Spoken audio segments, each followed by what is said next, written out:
Hello दोस्तों, आप सभी का हमारे यूट्यूब चैनल पर स्वागत है। तो आज से हम जो आपकी सीरीज़ आपकी चल रही है पॉलिटी की यूथ कंपटीशन टाइम की, जिसमें आपके 1 लाख से प्लस क्वेश्चन है। एग्ज़ाम आप देख सकते हैं, इसमें हम ये सारी एग्ज़ामों के लिए आपकी वीडियो जो है बेनिफिट है, लेकिन हमारा जो खास टारगेट है वो आपका TET, C TET, super TET, TGT, PGT, GIC, LT grade, BEO और असिस्टेंट प्रोफेसर, साथ ही पुलिस। इन एग्ज़ामों के लिए हमने ये मेन टॉपिक हमारा यही है कि इन एग्ज़ामों को कवर करना है। और ये जो आपकी भारतीय संविधान एवं राज्य व्यवस्था की सीरीज़ है, जो कि आपकी सभी प्रतियोगी परीक्षाओं में पूछे गए प्रश्नों पर आधारित है, ठीक है। जिसमें हमने आपका पहला चैप्टर आपका हो चुका है भारतीय संविधान की ऐतिहासिक पृष्ठभूमि, संविधान निर्माण के प्रमुख स्रोत और संविधान निर्माण प्रक्रिया, समितियाँ, संविधान की विशेषता, ये कंप्लीट हो गया है। उद्देशिका भी हमारी कंप्लीट हो गई है। तो आज की हमारी वीडियो का हमारा नेक्स्ट चैप्टर आएगा संघ और उसके राज्य क्षेत्र, ठीक है। तो चलिए हम स्टार्ट करते हैं, अपने सीधे टॉपिक पर चलेंगे। तो संघ और उसके राज्य क्षेत्र से संबंधित जितने भी इम्पोर्टेंट वन लाइनर क्वेश्चंस बनते हैं, उन्हें हम आज देखेंगे, ठीक है। स्वतंत्रता के समय भारतीय सीमा के अंतर्गत रियासतों की कितनी संख्या थी? तो 552 आपकी रियासतों की सीमा थी जब भारत स्वतंत्र हुआ था। फिर है कि स्वेच्छा से भारत में सम्मिलित होने वाली रियासतों की कितनी संख्या थी? जो स्वेच्छा से जो सम्मिलित हुए थे उनकी टोटल संख्या थी 549, ठीक है। तो स्वेच्छा से भारत में सम्मिलित होने वाली रियासतें कितनी थी? तो आपका आंसर हो जाएगा 549, ठीक है। इसके बाद है कि तीन राज्य जिन्होंने भारत में सम्मिलित होने से मना कर दिया था, तो वो आपके हैदराबाद, जूनागढ़ और कश्मीर, इन्होंने भारत में सम्मिलित होने से मना किया था, ठीक है। इसके बाद है कि कश्मीर भारत का अंग किस प्रकार बना था? तो जो कश्मीर था वो विलय पत्र पर हस्ताक्षर करके भारत का अंग बना था। जूनागढ़ भारत में शामिल कैसे हुआ था? तो वो जनमत संग्रह के द्वारा जूनागढ़ भारत में शामिल हुआ था। और जो हैदराबाद था वो पुलिस कार्रवाई के दौरान यानी कि ऑपरेशन पोलो के तहत भारत में शामिल हुआ था, ठीक है। इसी के साथ है कि संविधान में हमारे राष्ट्र का जो उल्लेख है वो आपका भारत और इंडिया के नाम से किया गया है। संविधान में हमारे राष्ट्र का नाम किससे? तो भारत और इंडिया, ठीक है। आगे है कि संविधान लागू होने के समय संघ से संबद्ध राज्यों की कितनी श्रेणियां थी? तो 4 श्रेणियां थी, एक ABCD, ठीक है। इसके बाद आएगा आपका कि 1950 में 4 श्रेणियों में विभक्त राज्यों की संख्या की थी। तो श्रेणी ए में आपके 9 राज्य थे और श्रेणी बी में भी 9 राज्य थे। सी श्रेणी में आपके 10 और डी श्रेणी में मात्र 1 राज्य था। तो टोटल मिलाकर कितने राज्य हो गए थे? तो आपके 29 राज्य हो गए थे। डी श्रेणी में जो लिखित राज्य मात्र एक, वो आपका अंडमान एवं निकोबार द्वीप समूह था, ठीक है। इसके बाद आता है कि भारत अर्थात इंडिया राज्यों का संघ होगा। यह उक्ति कहाँ उल्लिखित है? तो जो भारत यानी कि इंडिया जो है वो आपका राज्यों का संघ होगा। तो ये आपके अनुच्छेद 1 में लिखा गया है। इसके बाद है कि भारतीय संघ में नए राज्यों के प्रवेश या स्थापना की शक्ति सन्निहित है। तो नए राज्यों की प्रवेश या स्थापना की जो शक्ति है वो संसद में अनुच्छेद 2 के तहत दी गई है। फिर है कि संविधान के भाग 1 के अंतर्गत संघ एवं इसके संघ राज्य क्षेत्रों का किस क्षेत्र अनुच्छेद के अंतर्गत वर्णन किया गया है? तो संघ एवं उसके राज्य क्षेत्र का जो वर्णन है वो आपका अनुच्छेद 1 से 4 तक किया गया है। फिर आता है कि संविधान के अनुच्छेद 1 के अनुसार भारतीय क्षेत्र को 3 श्रेणियों में बांटा गया है। तो भारतीय क्षेत्र को जो 3 श्रेणियों में, पहला आपका राज्यों के क्षेत्र, संघ क्षेत्र और ऐसे क्षेत्र जिन्हें किसी भी समय भारत सरकार द्वारा अधिग्रहित किया जा सकता है। आगे है कि राज्यों एवं संघ शासित राज्यों के नाम एवं उनके क्षेत्र विस्तार को संविधान की किस सूची में वर्णित किया गया है? तो पहली सूची में वर्णित किया गया है। 7वें संविधान संशोधन 1956 द्वारा राज्यों को निर्धारित की गई कितनी श्रेणियां हैं? तो 2 श्रेणियां थी, राज्य और संघ राज्य क्षेत्र, ठीक है। आगे बढ़ेंगे तो आगे आएगा आपका कि वर्तमान में भारत में राज्य एवं संघ राज्य क्षेत्रों की कितनी संख्याएं हैं? तो राज्य आपके 28 और 8 संघ राज्य क्षेत्र हैं, ठीक है। फिर आता है कि तमिल भाषाओं के लिए अलग राज्य की मांग करते हुए आमरण अनशन के कारण किसकी मृत्यु हुई थी? तो जो पोट्टी श्री रामुलु थे, उनकी मृत्यु तमिल भाषा के लिए अलग राज्य की मांग करते हुए आमरण अनशन के कारण इनकी मृत्यु हो गई थी। फिर है कि आंध्र प्रदेश राज्य के गठन हेतु पोट्टी श्री रामुलु ने कितने दिनों का भूख हड़ताल की थी? तो 56 दिनों की इन्होंने भूख हड़ताल की थी। इसके बाद है कि 1953 में भाषा के आधार पर गठित पहला राज्य कौन सा था? तो पहला राज्य आपका आंध्र प्रदेश था, जो कि भाषा के आधार पर गठित हुआ था। कब? तो 1953 में। फिर है कि भारत सरकार ने एस के धर की अध्यक्षता में भाषाई प्रांतीय आयोग की नियुक्ति कब की थी? तो 1948 में की थी। फिर है कि एस के धर आयोग ने प्रांतों के गठन की सिफारिश किस आधार पर की थी? तो प्रशासनिक सुविधा के अनुसार उन्होंने प्रांतों के गठन की सिफारिश की थी। फिर है कि धर आयोग यानी कि एस के धर आयोग की सिफारिश के पश्चात व्याप्त असंतोष के बाद किस समिति का गठन किया गया था? तो जेवीपी समिति का गठन किया गया था। फिर है कि जेवीपी समिति यानी कि जवाहरलाल नेहरू, वल्लभ भाई पटेल और पट्टाभी सीतारमैया जो समिति थी, जेवीपी समिति का जो गठन है वो आपका दिसंबर 1948 में हुआ था। इसके बाद है कि जेवीपी समिति ने अपनी रिपोर्ट कब प्रस्तुत की थी? तो इन्होंने अपनी रिपोर्ट अप्रैल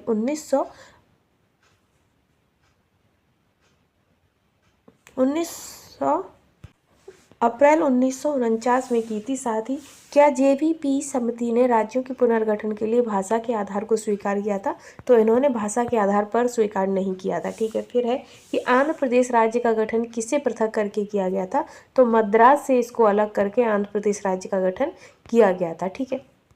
इसके बाद है कि फजल अली आयोग ने राज्य पुनर्गठन योजना के लिए कितने कारकों की पहचान की है? तो इन्होंने 4 कारकों की पहचान की थी, जिसमें पहला कारक है कि देश की एकता एवं सुरक्षा, दूसरा भाषाई व सांस्कृतिक एकरूपता, तीसरा वित्तीय आर्थिक प्रशासनिक तर्क और चौथा था देश के कल्याण की योजना एवं संवर्धन। ठीक है। आगे है कि यदि भारतीय संघ में नए राज्यों का सृजन किया जाना है तो संविधान की किस अनुसूची में संशोधन करना आवश्यक होगा?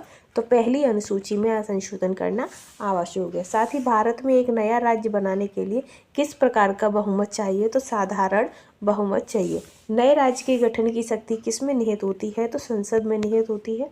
इसी के साथ कि नए राज्यों का निर्माण और वर्तमान राज्यों के क्षेत्रों, सीमाओं या नामों में परिवर्तन करने का संसद की शक्ति का उल्लेख किस अनुच्छेद में है? तो ये आपके अनुच्छेद 3 में इनकी शक्तियों का उल्लेख किया गया है। साथ ही है कि अनुच्छेद 3 के अंतर्गत संसद विधि द्वारा नए राज्यों का नाम, निर्माण और वर्तमान राज्यों के क्षेत्र, सीमाओं या नामों में परिवर्तन कर सकती है, जो कि आपका का के जो अनुच्छेद 3 का में आपका किसी राज्य में से उसका राज्य क्षेत्र अलग करके अथवा 2 या अधिक राज्यों के भागों में मिलाकर नए राज्य का निर्माण कर सकती है। अनुच्छेद 3 का किसी राज्य के क्षेत्र को बढ़ा सकेगी, क्या करेगी? किसी भी क्षेत्र को बढ़ा सकेगी।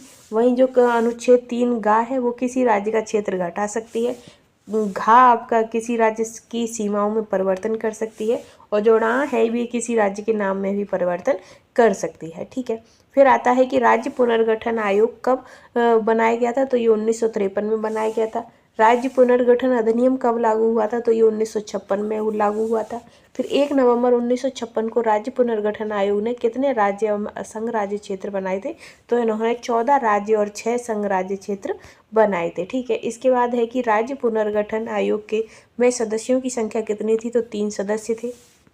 वो 3 सदस्य कौन कौन से थे? तो आपके फजल अली जो कि अध्यक्ष थे, KM पार्टीकर सदस्य थे, और HN कुंजरू ये भी आपके सदस्य थे। ठीक है। फिर नए राज्यों का गठन में आपका सबसे पहले आंध्र प्रदेश का हुआ था। ठीक है, जो कि 1 अक्टूबर 1953 में, गुजरात का 1 मई 1960 में, नागालैंड का 1 दिसंबर 1963 में, हरियाणा का 1 नवंबर 1966 को, और हिमाचल प्रदेश का 25 जनवरी 1971, मेघालय का 21 जनवरी 1972, मणिपुर का 21 जनवरी 1972, त्रिपुरा का भी 21 जनवरी 1972, सिक्किम 16 मई 1975, और मिजोरम 20 फरवरी 1987, अरुणाचल प्रदेश 20 फरवरी 1987, गोवा 30 मई 1987, छत्तीसगढ़ 1 नवंबर और 2000, उत्तराखंड 9 नवंबर 2000, और झारखंड 15 नवंबर 2000, तेलंगाना 2 जून 2014। ठीक है। अब आता है कि संघ राज्य क्षेत्रों का प्रशासन किसके द्वारा किया जाता है? तो ये आपके राष्ट्रपति अथवा उसके द्वारा नियुक्त प्रशासक के द्वारा किया जाता है। वहीं वह अनुच्छेद जिसके अंतर्गत भारत द्वारा अर्जित राज्य क्षेत्र संघ में नए राज्यों के रूप में गठित किया जा सकता है, तो वो अनुच्छेद 2 है। ठीक है। आगे है कि पांडिचेरी को भारत का संघ राज्य क्षेत्र किसके तहत बनाया गया था? तो 14वें संविधान संशोधन अधिनियम 1962 के तहत पांडिचेरी को भारत का संघ राज्य क्षेत्र के तहत बनाया गया था। जम्मू कश्मीर राज्य का विलय कब किया गया था? तो 26 अक्टूबर 1947 को जम्मू कश्मीर राज्य का विलय किया गया था। और संघ राज्य क्षेत्र कौन कौन से हैं? तो पहले नंबर पर आपका अंडमान एवं निकोबार द्वीप समूह आता है, दूसरे पर दादर एवं नागर हवेली और दमन और दीप आते हैं, तीसरे पर दिल्ली आती है जो कि हमारी राजधानी है, फिर जम्मू कश्मीर आता है, पांचवें पर लद्दाख, छठवां लक्षद्वीप और सातवां आपका पांडुचेरी के बाद फिर आपका चंडीगढ़। फिर है कि दिल्ली को राष्ट्रीय राजधानी क्षेत्र का दर्जा कब दिया गया था? तो दिल्ली को जो राष्ट्रीय राजधानी के रूप में जो था वो आपका 69वें संविधान संशोधन 1991 में किया गया था। फिर आता है कि सिक्किम भारत का एक शहर राज्य कब बना था? तो जो सिक्किम है वो 35वें संविधान संशोधन के द्वारा भारत का एक शहर राज्य बना था। सिक्किम को पूर्ण राज्य का दर्जा कब दिया गया था? तो 36वें संविधान संशोधन 1975 में इसे 22वां राज्य बना दिया गया था। किसको? सिक्किम को। इसके बाद है कि संसद साधारण बहुमत से किसी नए राज्य का गठन तथा किसी वर्तमान राज्य के क्षेत्र सीमा या नाम में परिवर्तन कर सकती है, तो राष्ट्रपति की सिफारिश से ही कर सकती है। किसी राज्य क्षेत्र सीमा या नाम में परिवर्तन से संबंधित विधेयक को राष्ट्रपति किसे प्रेषित करेंगे? तो संबंधित राज्य के विधानमंडल की राय हेतु ही प्रेषित करेंगे। इसके बाद है कि किसी राज्य क्षेत्र सीमा नाम आदि में परिवर्तन हेतु राष्ट्रपति या संसद विधानमंडल की राय हेतु बाध्य होंगे? तो ऐसा नहीं है। फिर क्या संसद के साधारण बहुमत से किसी नए राज्य का गठन या किसी परिवर्तन को अनुच्छेद 368 के तहत संविधान संशोधन माना जाएगा? तो नहीं माना जाएगा। इसी के साथ है कि 1960 में बम्बई को दो पृथक राज्यों में, जिसमें आपका महाराष्ट्र और गुजरात में विभक्त या बांटा गया था। फिर है कि बम्बई प्रांत के गुजराती भाषी क्षेत्रों को अलग करके गुजरात को 15वां भारत का 15वां राज्य बनाया गया था। 1966 में पंजाब के हिंदी भाषाई क्षेत्र को किस राज्य के रूप में गठित किया गया था?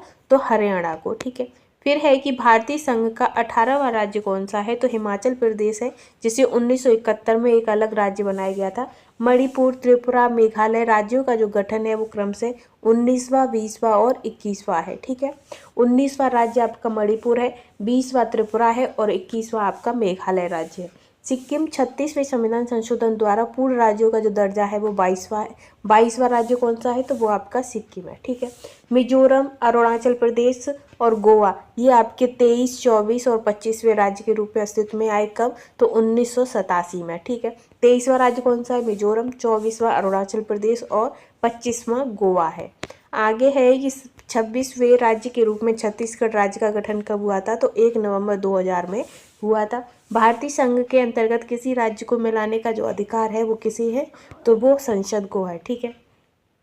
इसी के साथ है कि भारतीय संघ राज्य पद्धति की विशेषताओं में आपकी पहली विशेषता है कि भारत में स्वतंत्र न्यायपालिका हो, केंद्र एवं राज्यों के बीच शक्तियों का स्पष्ट बंटवारा या विभाजन हो, सब संघबद्ध होने वाली इकाइयों को राज्यसभा में असमान प्रतिनिधित्व होगा। वही है कि क्या भारतीय संविधान के अंतर्गत राज्यों को संघ से अलग होने का अधिकार है? तो ऐसा अधिकार उन्हें नहीं है। 27वें राज्य के रूप में उत्तराखंड राज्य को बनाया गया था, जो कि 9 नवंबर 2000 में उत्तराखंड को एक अलग राज्य के रूप में बनाया गया था।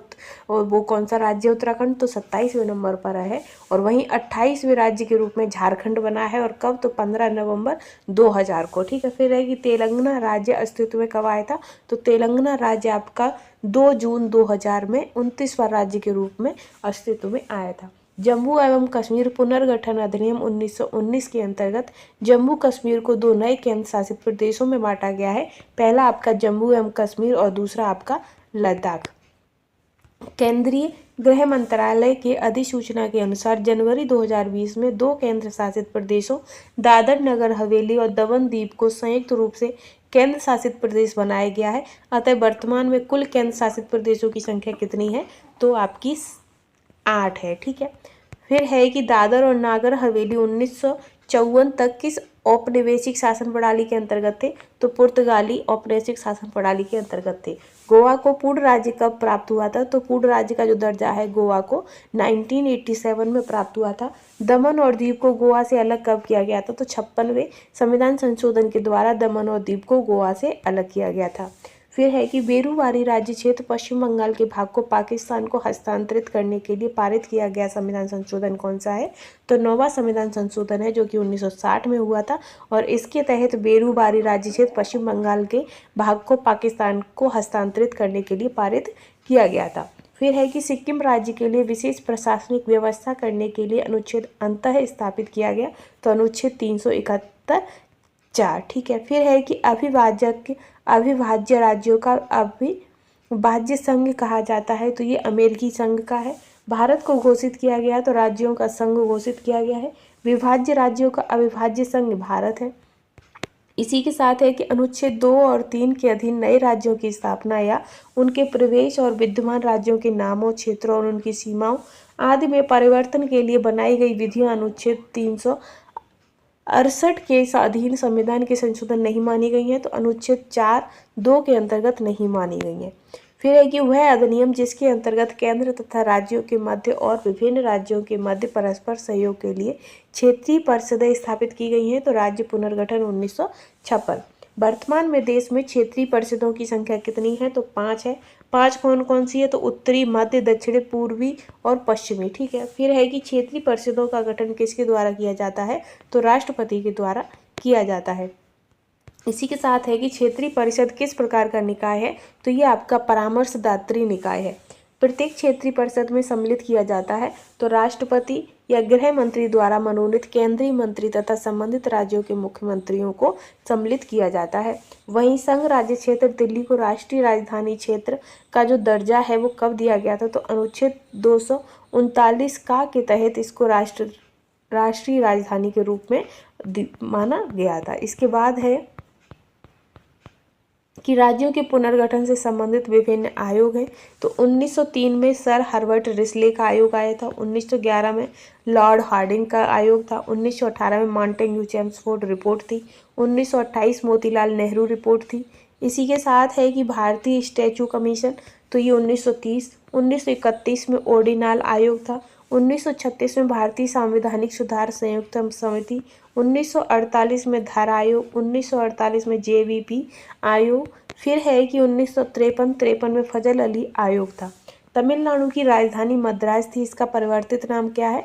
तो चेन्नई है। इसी के साथ है कि आंध्र प्रदेश सरकार द्वारा 2020 में पारित अधिनियम के तहत कितनी राजधानियों का प्रावधान किया गया था? तो 3 राजधानियों का प्रावधान किया गया था। पहली अमरावती, दूसरी विशाखापट्टनम और तीसरी कर्नूल। ठीक है। और वर्ष 1969 में मद्रास का नाम बदलकर तमिलनाडु किया गया था। ठीक है। राज्यों के परिवर्तित नाम यानी कि जो नाम चेंज हुए, मद्रास का नया नाम तमिलनाडु है, मैसूर का नया नाम कर्नाटक, उत्तरांचल का नया नाम उत्तराखंड, पांडिचेरी का नया नाम पुडुचेरी और उड़ीसा का ओडिशा है। महत्वपूर्ण तथ्यों में बात करें तो भारत राज्यों का संघ यानी कि यूनियन है, फेडरेशन नहीं। ये स्पष्ट होता है अनुच्छेद 1 से। वही संघ राज्य संघ से अलग नहीं हो सकता है, ये आपका अनुच्छेद 1 से क्लियर होता है। वही है कि हिमाचल प्रदेश 1971 से पहले था एक संघ राज्य क्षेत्र। मैसूर राज्य अधिनियम 1973 के द्वारा मैसूर का नया नाम कर्नाटक रख दिया गया। वहीं संविधान में प्रयुक्त यूनियन ऑफ स्टेट्स शब्द का जो अर्थ है वो संघ राज्य समझौते का परिणाम नहीं होने के कारण किसी भी राज्य को संघ से अलग होने का अधिकार नहीं है। तो ये कथन जो है ये आपका डॉक्टर भीमराव अम्बेडकर का है। सिक्किम का संघ के साथ संयुक्त किया जाना ये किसका उल्लेख है? तो ये अनुच्छेद 2A में उल्लेख है। ठीक है। तो ये जो आपका हमारा चैप्टर था 4th चैप्टर, तो 4th चैप्टर हमारा यहीं समाप्त होता है। ठीक है। तो चैप्टर क्या था? संघ और उसके राज्य क्षेत्र, जो कि हमने अपना पूरा कंप्लीट कर लिया है। आई होप आपको वीडियो पसंद आई होगी। नेक्स्ट वीडियो का टॉपिक रहेगा नागरिकता। तो नागरिकता से संबंधित जो भी क्वेश्चन होंगे वो हम नेक्स्ट वीडियो में देखेंगे। तो आज की वीडियो को यहीं ख़त्म करते हैं।